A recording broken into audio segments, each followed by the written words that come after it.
Our final speaker in this session is Emilia Terracciano, and she is currently Leverhulme Early Career Fellow at the Ruskin School of Drawing and Fine Art. Her paper is entitled Letting My Hair Loose, Revisiting Victorian Legacies in Contemporary Sri Lankan Photography. Welcome, Emilia.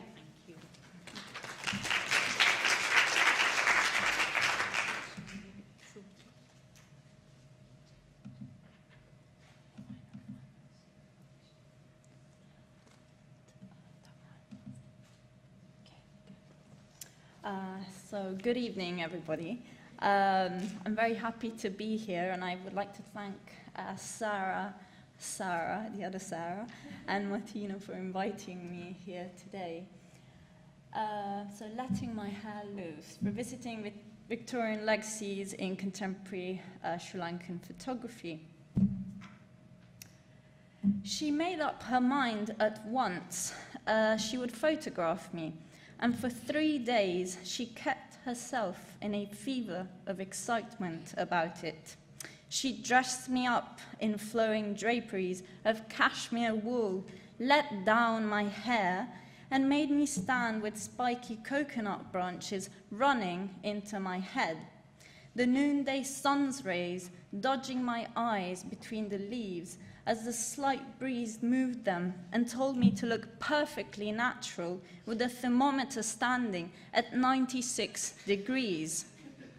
This is how botanical artist Marion North describes her performative photo session with photographer Julia Margaret Cameron on her first visit to the Camerons in Kalutara, Ceylon, today Sri Lanka, in 1877.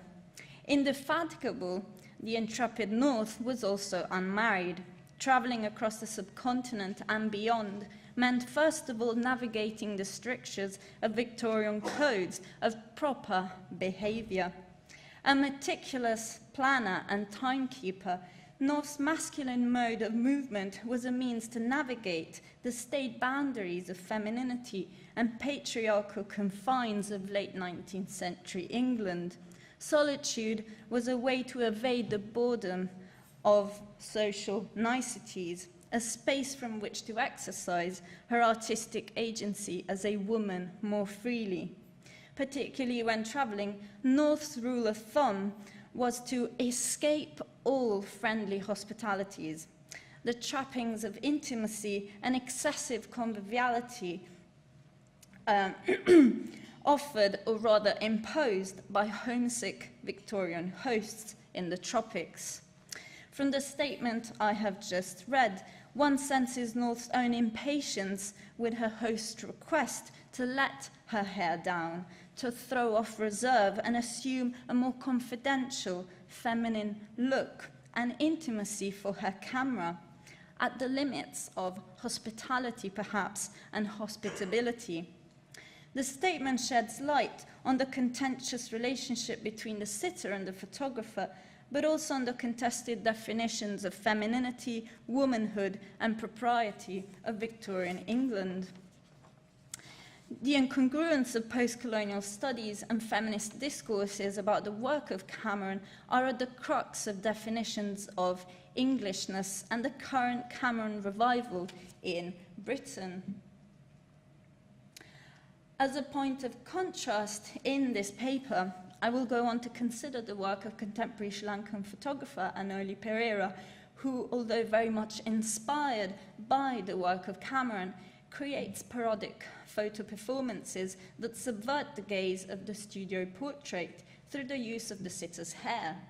I would like to argue that while the strategies that Cameron and Perera mobilize may be not so dissimilar, yet they reveal an inherent asymmetry.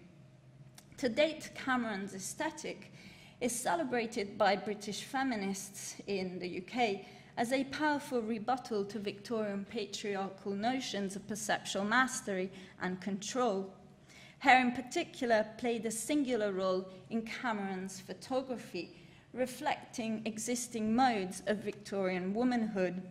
Undone and tousled for her female subjects, her portraits of intimacy challenged hierarchies, privileging unpredictability over orderliness, serendipity over control. The exuberance of coil and curl, heavy masks of hair like thick spun gold, acted as signs of potential emancipation and sexual power, marks of fecundity, but also subverted the Victorian desire of proper culture which imposed cultivation on the animal economy of natural growth. The crumpled hair look was certainly enforced by Cameron on her sitters as she sought to distance herself from the imposed aspect of propriety sought by male commercial photographers of the day and the rapacious demands of the market. For this reason, I believe hair can be used as a focus for tension and uneasy compromises between natural forces and cultural codes, potentially disruptive self-assertion and reassuring social conventionality, personal subjectivity and communal identity, a point made by Julia Margaret. Certainly in the case of Cameron's portrait of Tamil female labourers indentured to her plantation holdings, land holdings in Ceylon, the tensions thrown up by hair become more apparent. Ceylon was considered by many as empire's last Eden, England's fecund tropical sister, as Julia Margaret Cameron put it, an alluring island to which many members of the colonial establishment aspired, including Charles Cameron. By 1875, the year Julia Margaret Cameron retired with her husband to Ceylon, a wave of unrest had swept across the British Empire, beginning in the West Indies, the largest supplier of coffee, and leading to the abolition of chattel slavery within empire in 1933, except for Ceylon and the territories in the possession of the East India Company, conceded 10 years later. And the plantations of Ceylon were modelled directly on the slave plantations of the Caribbean. The Camerons were the largest single proprietors of land on the island, owners of the Dimbulla and Dikoya valleys, and by extension, migrant Tamil labourers working on the plantation. Most of Cameron's labourers were recruited from the impoverished peasantry of southern India, typically lower caste and untouchables, by Tamil Kanganis who supervised their crossing to Ceylon via the Polk Strait, a treacherous journey. Although there is little literature rooted in the experience of the plantation labourers themselves, several accounts depict them as an oppressed labour force enduring conditions of agrestic servitude and subject to a form of slavery, that of debt bondage. When conditions were so oppressive that workers were forced to escape from their estate, they could, under penal provision of the Labour Ordinance of 1865, be imprisoned and forcibly returned to their former employers. These included part payment of wages in kind, housing tied to a place of work, legal compulsion to remain on the estate, and physical violence to enforce discipline. Particularly for women, the long hours they had to work in the unbearable tropical heat for unequal and meager pay meant that they could not raise children on the plantations, and most women had to go back to work right after childbirth, since they were not paid while nursing babies. The Labour Ordinance was a long-term consequence of the economic reforms implemented by the Cameron-Colebrook Commission of 1833, Julia Margaret Cameron's husband. After 1860, the colonial state continued to see the island as distinct from the mainland, while encouraging links between the island and separate territories in the imperial web. And there continued to be interplay between cosmopolitanism and indigeneity on the island. A different issue that marks diverging policies between Sri Lanka and the mainland was the matter of caste. And in the aftermath of the Cameron-Colebrook Commission, caste was downplayed in colonial sociology, in part because Ceylon was perceived to be a Buddhist land, and Buddhism was said to be a religion without caste. As the 19th century progressed, greater importance of history, nation, and race, and less of religion and caste were taken by many British observers as indicative of the English Victorian superiority of the island compared to India. Indians, what you see here is Kandyan chiefs sort of turning into British governors in sort of this evolutionary kind of sweep.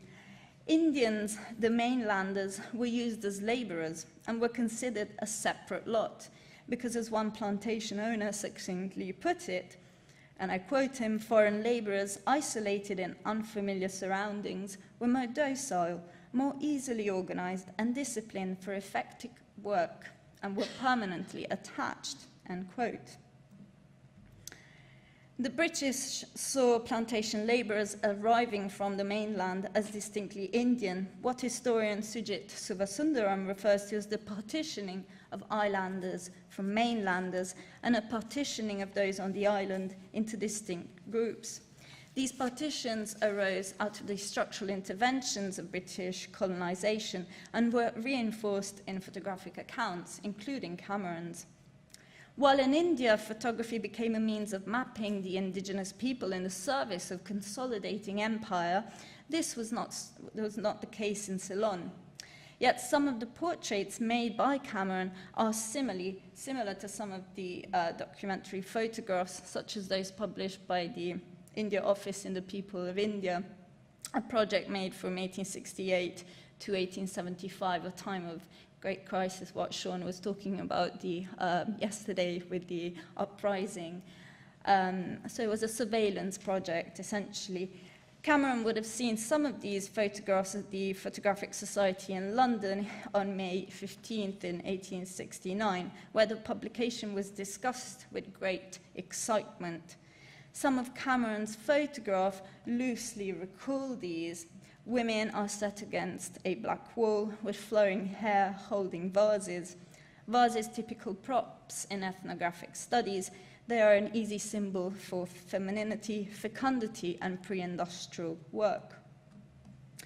Consider this image. In a profile study of a woman neatly trimmed to a circle, the sloping curves of the subject's back and shoulders form a striking contrast to the grid-like structure of the vine-covered bamboo trellis behind her, a backdrop reminiscent of anthropometric photography. The posing of the model, her profuse hair, left hand resting at the base of her throat, all these accentuate the indigenous rings, the bracelets, and the necklace that form an eye-catching oval of lights at the center of the composition. Many of Cameron's photographs taken in Ceylon, as pointed out by Jeff Rosen, are therefore inflected by her sense of, and I quote him, native primitive simplicity and pure, uncontaminated nature, end quote. The colonial photography of the time, influenced by Victorian attitudes to gender and sexuality, had the result of recasting femininity according to new notions of Victorian respectability. Stepping into the more intimate, neutralizing space of the commercial studio, female coolie laborers were sometimes encouraged to pose at leisure, as in this particular image, where the female figure stands with her turban wrapped around her head to conceal her hair as a sign of respectability. In the case of Ceylonese women, particularly Sinhala elite families, studio portraits became visual emblems deployed to advertise femininity, education, familial alliances, and aspiring bourgeois individuality, as put by Kumari Jawadena. Upon entering the studio, elite women also often became part of a pre-existing family setting, as displayed by lavish trappings of costume and jewelry. The purpose of these photographs was to set themselves apart. Typically, women's hands are firmly positioned on their lap. Hair is neatly tied up, and they are surrounded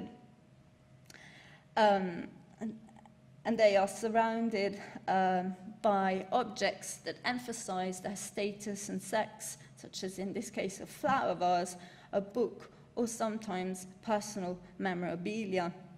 Positioned within the refined interiors, the commissioners' aim was to reveal their inherent cultural refinement and domesticity, garbed in the gilt of a theatrical Victorian setting.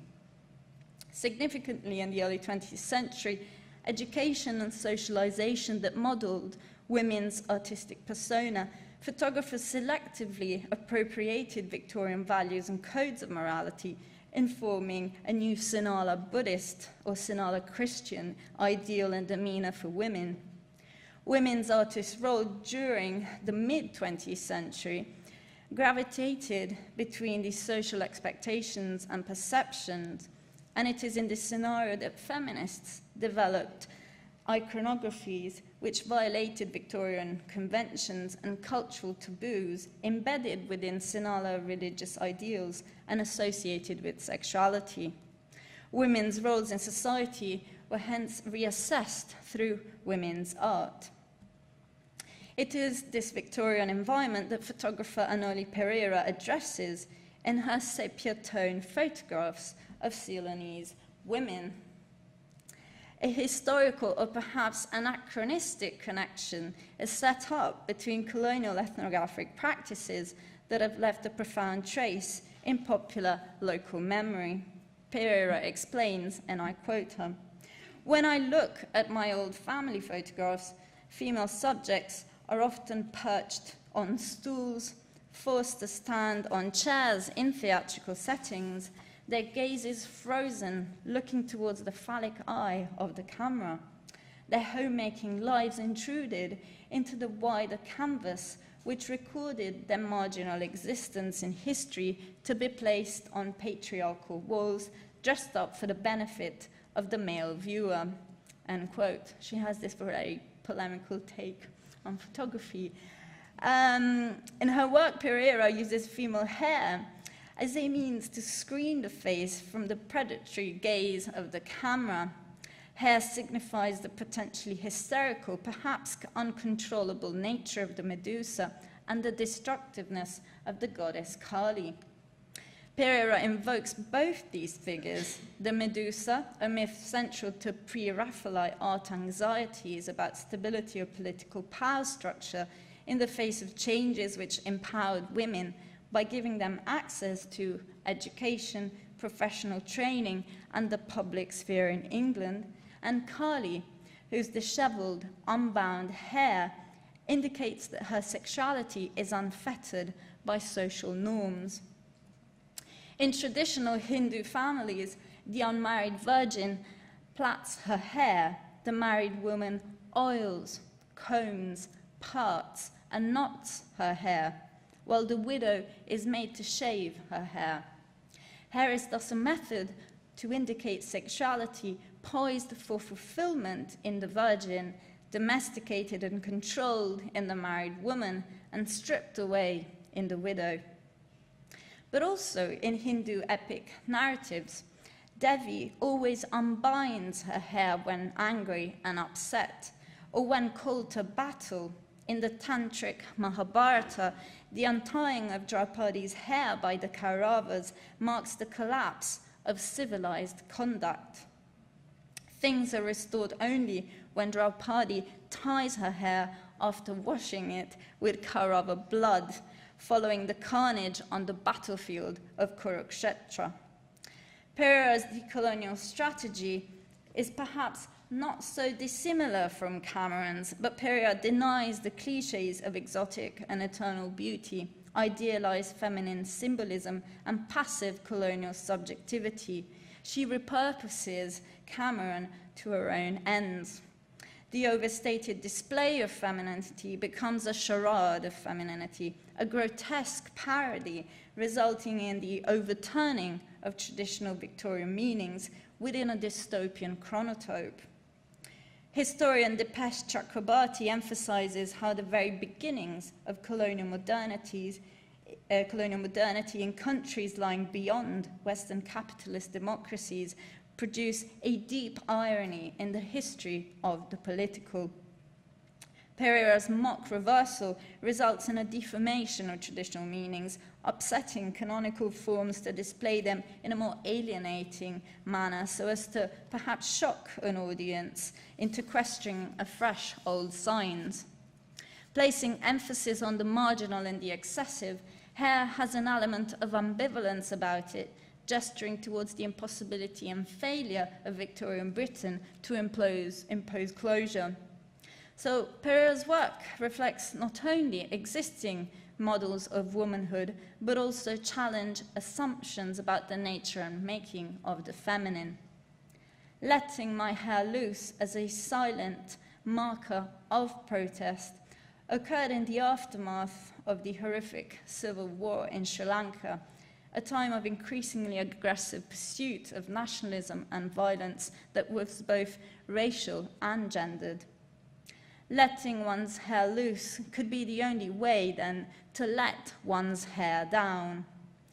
Perera would appear to say, I will let my hair loose when I want to, where I want to, and how I want to. Thank you.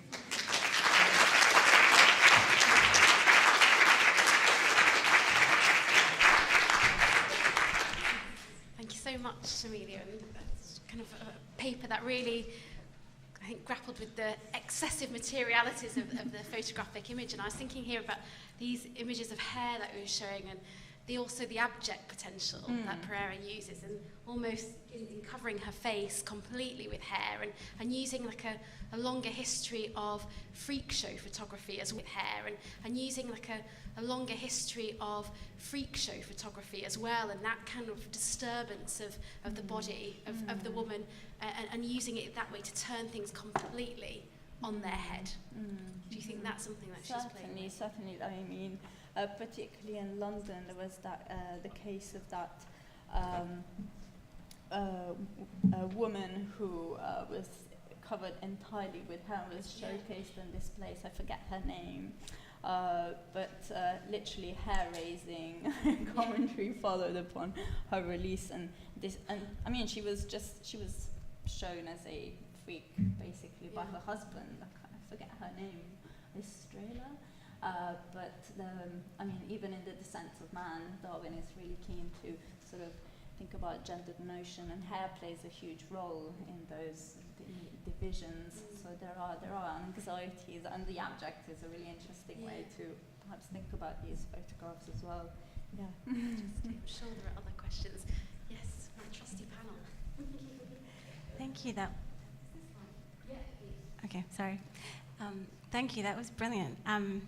I was really interested in her photography, in the way you were talking about her connection to Hindu mythology as a Sinhalese woman, and the fact that in Sri Lanka anyway, these ethnicities are very much connected to religion, so Buddhism and Sinhalese communities and Hindu and Tamil communities, and particularly in the context of the aftermath of the Civil War, you know, is she trying?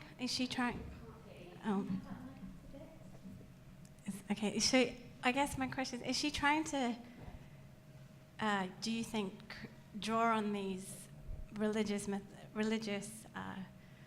narratives and mythologies to create some kind of unified notion of Sri Lankan femininity, or because these? I mean, the war's ended, but these divisions run rife, you know, still.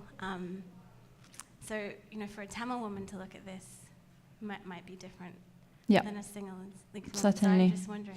Well, she's of Portuguese origin, So but what I was really, you know, fascinated by her when I interviewed her was that she immediately referenced Kali as a real key figure, mythological sort of, you know, deity that she is really inspired by, and And it could be. I mean, what would be really interesting to know is whether Tamil communities in Jaffna or northern Sri Lanka do revere Kali as a deity. I don't know. She's been rather domesticated in the case of India, particularly Calcutta. So she's no longer trampling on her husband, but she's just walking, alongside his body. But she does still, embody this great ideal of a destructive, but also potentially restorative deity that,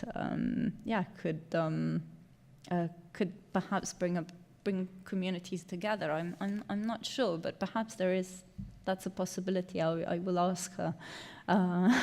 She's very vague when you interview her. She's not very ambivalent, but she certainly named Kali as an important figure in this project. The other thing might be also to think about the materiality of hair itself, which becomes a marker of class in Sri Lanka in interesting ways. Yes, thank you. I've been writing about the pre-Raphaelites for 20 years and trying to avoid the subject of hair, but the moment has come.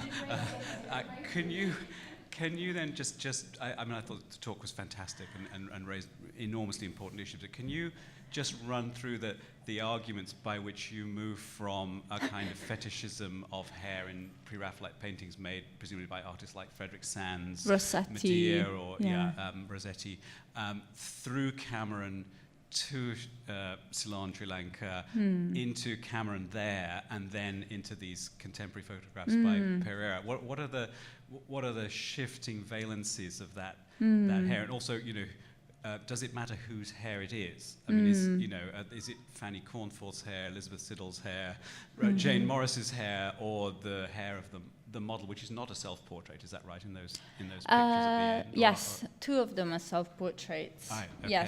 Yes. So she's staging herself in various guises. So she's also keen.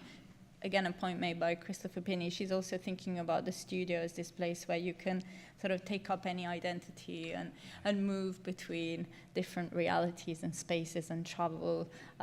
In this case, back in time, because the temporality she's addressing is, no longer with us, but the Victorians, like Linda was saying today, are still very much with us, and I think this is a point she's trying to make, how deeply entrenched these conventions, photographic conventions, still are. And even if you go to Colombo today, most studios are still set up in this very way.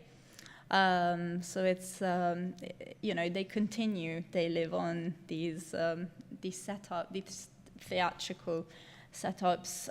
In the case of hair, I'm still in two minds about her treatment of indentured laborers. And I think what was perhaps the point that didn't quite so much come across, because I didn't have enough time to spend on, was the contrast between Marion North, who talks about having to let her hair down, but in the 4 photographs that I've been looking at, none of them, her hair is tied up. So I'm not sure what is going on there with her written account, which she then publishes, and the photographs. So maybe these photographs have gone missing, and I think a lot of these photographs are very hard to track down. But with the Sri Lankan models, the Tamil laborers, it's strange because on the one hand they kind of look ethnographic, and I think the erasure of authorship that happens still in Britain is really interesting. Like, for example, the exhibition Intimacy, and was the title of the Science Museum exhibition was Intimacy, Influence and Intimacy, and the photographs that she took in Sri Lanka were really cordoned off, like we're in a completely sort of different area and to themselves. And what was really strange about the V&A display was that there were none. So there's this interesting split that's happening, and real kind of sort of a strange difficult sort of reception still, which I find fascinating. So, you know, the idea that hair can be seen as an interesting space to think about notions of agency and self-assertion or reassuring conventional, ideas. Social conventionality vis-a-vis the work of Cameron are interesting. So I believe she spoke a little bit of Tamil, so she would have been able to communicate with them. But they do look, unlike the people of India, there's a certain distance, I feel, I find, and this notion of intimacy is sort of lost to us, and I think that's where hair perhaps comes in a bit, because it's always kind of tied up, so there is a need to control perhaps, or sort of domesticate these these women. Thank you.